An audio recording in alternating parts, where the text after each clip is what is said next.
حضرت ابو موسیٰ اشعری رضی اللہ تعالی عنہ فرماتے ہیں کہ نبی کریم صلی اللہ علیہ وسلم نے ارشاد فرمایا، تکلیف دہ کلمات سن کر اللہ سبحانہ و تعالی سے زیادہ صبر و تحمل کرنے والا کوئی نہیں۔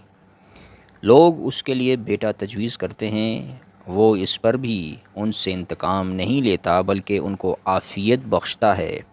اور روزی پہنچاتا ہے۔ تشریح: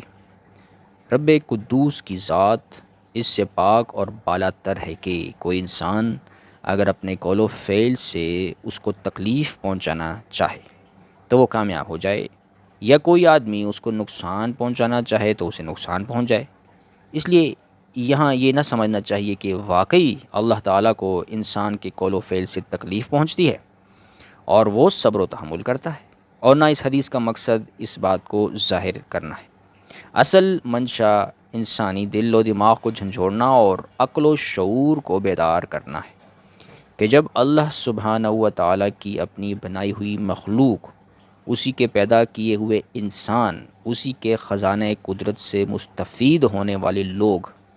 اپنے قول و فعل سے اللہ سبحانہ و تعالیٰ کو ایذا پہنچانے کے سامان تیار کرتے ہیں، اللہ سبحانہ و تعالیٰ کو تکلیف دینے کا ارادہ کرتے ہیں، جیسے اس کی نافرمانی کرنا، اس کے احکام و ہدایات اور اس کے دین کا مذاق اڑانا، اور اس کی طرف ان چیزوں کی نسبت کرنا جن سے اس کی ذات بالکل پاک اور منزہ ہے۔ مثلا کسی کو اس کا جوڑا قرار دینا، تو یہ ایسی باتیں ہیں کہ جن پر اس کا غضب اگر بھڑک اٹھے تو نہ صرف ان لوگوں کا تمام نظام زندگی تباہ و برباد کر کے رکھ دے،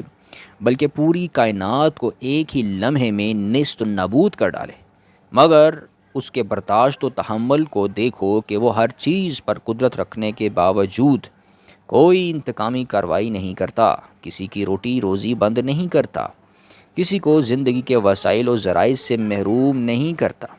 جس طرح اس کے نیک اور اطاعت گزار بندے اس کے فضل و کرم کے سایہ میں ہیں، اسی طرح بدکار اور سرکش بندے بھی اس کے خزانے رحمت سے پل رہے ہیں، اس کی نعمتوں سے مستفید ہو رہے ہیں۔ سبحان اللہ و بحمدہ، سبحان اللہ العظیم۔